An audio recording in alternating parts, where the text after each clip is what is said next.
Okay students, today we are going to continue the chapter how to organisms reproduce. देखो बच्चा, हम लोगों ने कहाँ तक पढ़ा था? हम लोगों ने female reproductive system basic complete कर लिया था. अब आगे समझेंगे प्लीज.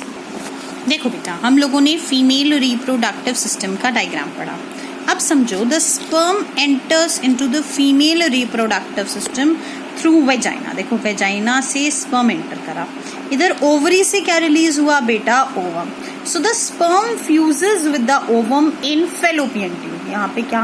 यहाँ पे फ्यूज कर जाता है fallopian tube में and forms zygote. zygote बना देता है.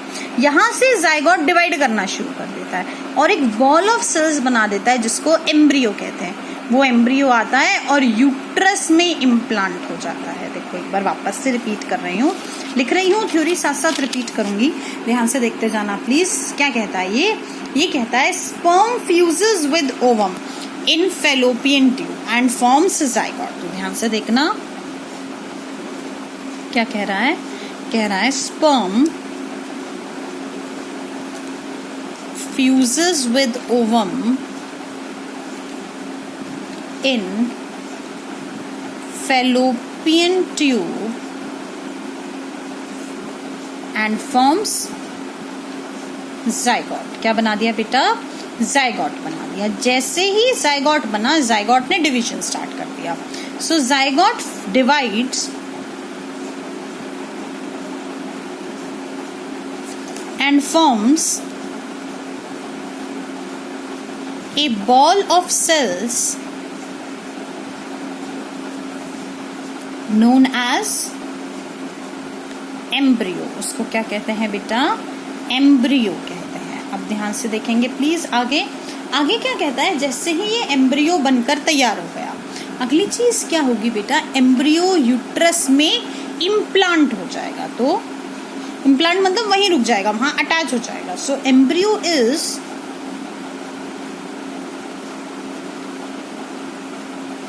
Implanted in uterus with the help of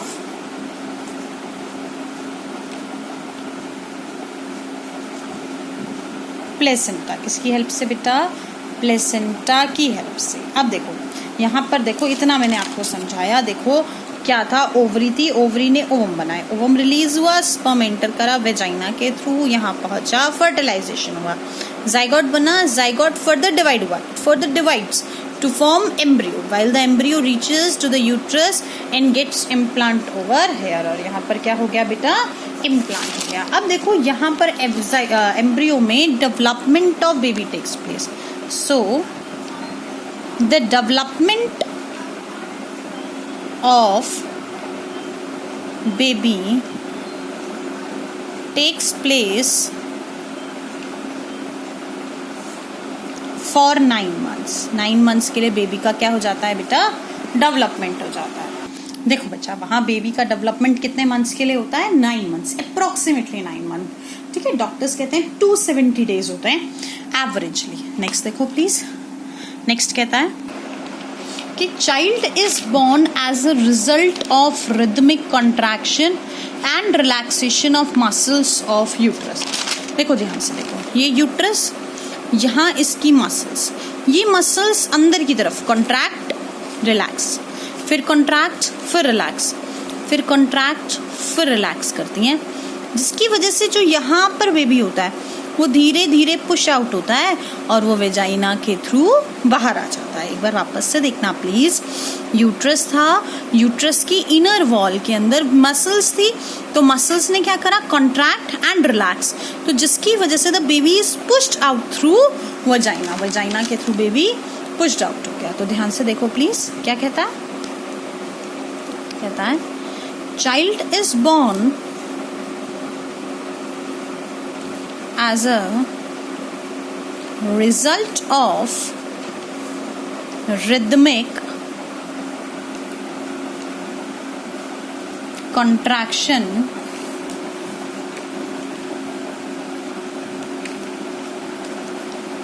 and relaxation of muscles of uterus की मसल्स की वजह से। नेक्स्ट टॉपिक आता है placenta.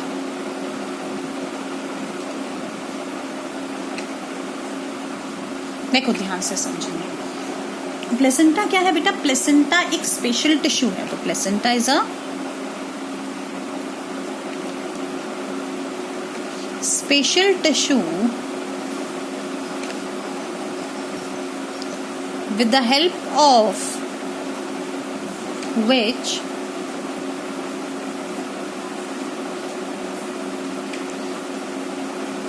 embryo gets nutrition from mother body. देखो एक ऐसा टिश्यू जिसकी मदद से एक एम्ब्रियो मदर बॉडी से खाना लेता है, उसको क्या कहते हैं बेटू? प्लेसेंटा कहते हैं। A special tissue with the help of which embryo gets nutrition from the mother body. देखो अगली चीज देखो नेक्स्ट टॉपिक आता है स्ट्रक्चर ऑफ प्लेसेंटा। ये बहुत इंपॉर्टेंट क्वेश्चन है बेटा। प्लेसेंटा, उसका स्ट्रक्चर और उसके functions as it is 3 marks में आते हैं। बहुत ज्यादा इंपॉर्टेंट होता है। एनसीईआरटी क्वेश्चन तो है ही है बेटू, बट ना फाइनल एग्जाम्स के लिए भी बहुत इंपॉर्टेंट है। That what is the structure of placenta. देखो सुनो please. Placenta is having a disc like structure. Placenta का कैसा स्ट्रक्चर है बच्चा?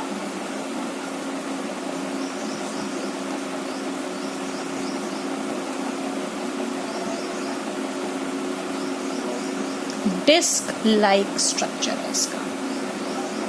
अगली चीज देखेंगे प्लीज। क्या होता है बेटा? It contains villi on embryocyte. Embryocyte पर क्या होती है? विलाई होती है। It contains villi on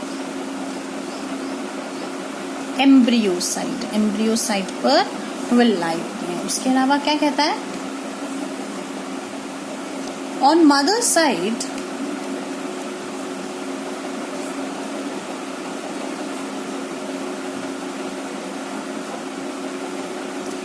blood spaces are present which surround the villi। देखो मदर की साइड पर ब्लड स्पेस होती है। अब समझो बेटा क्यों होती है। सीधी सी बात है, अभी एम्ब्रियो में तो ब्लड बना नहीं था, ठीक है, पर मदर की साइड पर ब्लड क्यों है? क्योंकि उसी ब्लड के थ्रू खाना आएगा, ऑक्सीजन आएगी, फिर वेस्ट जाएगा और CO2 जाएगी। तो बिट्टू बहुत जरूरी है ना ये।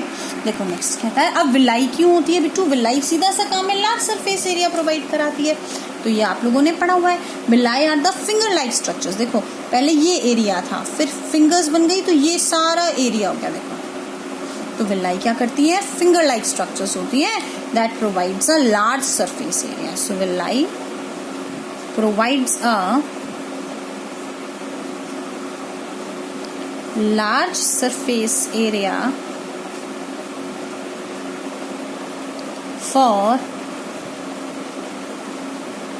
exchange of materials, कि मटीरियल एक्सचेंज हो सके। आगे देखेंगे please.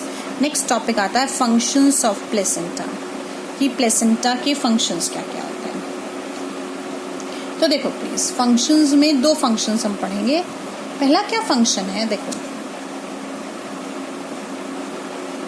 it helps in passing glucose and oxygen from mother to baby। देखो मदर से बेबी के पास ग्लूकोज और ऑक्सीजन को भेजता है। और दूसरा फंक्शन क्या होता है बेटा? दूसरा फंक्शन होता है it also helps in passing waste generated from embryo to the mother baby। देखो एम्ब्रियो से मदर के पास वेस्ट वापस भेजते हैं। ठीक है बेटा, मेरे ख्याल से सभी को इतना समझ में आ गया होगा। इतना अभी के लिए काफ़ी है। नेक्स्ट वीडियोस बच्चा आज ही अपलोड कर लूँगी, होमवर्क में नहीं डाल रही हूँ, बट रिक्वेस्ट है सभी देखेंगे। और बिट्टू हो सकता है इस चैप्टर से रिलेटेड बहुत सारे डाउट्स हैं। मैं हमेशा कहती हूँ बिट्टू ये चैप्टर बायोलॉजी का one of the most important chapter है, क्योंकि हो सकता है ये सारी चीज़ें आप आज पढ़ रहे हैं, दोबारा आपको पढ़ने का मौका ना मिले अगर आप बायोलॉजी नहीं लेंगे आगे फर्दर क्लासेस में। तो बेटा if you are not taking biology in next classes तो आप अपने डाउट्स मुझे व्हाट्सएप कर देना, ताकि मैं 1 या 2 एक्स्ट्रा वीडियोस बना के, डाउट वीडियोस बना के अपलोड कर दूंगी, कि जिसके जो भी डाउट्स हैं जो नहीं आ पाए वीडियो में तो वो मुझसे पूछ लेंगे। Thank you so much everyone.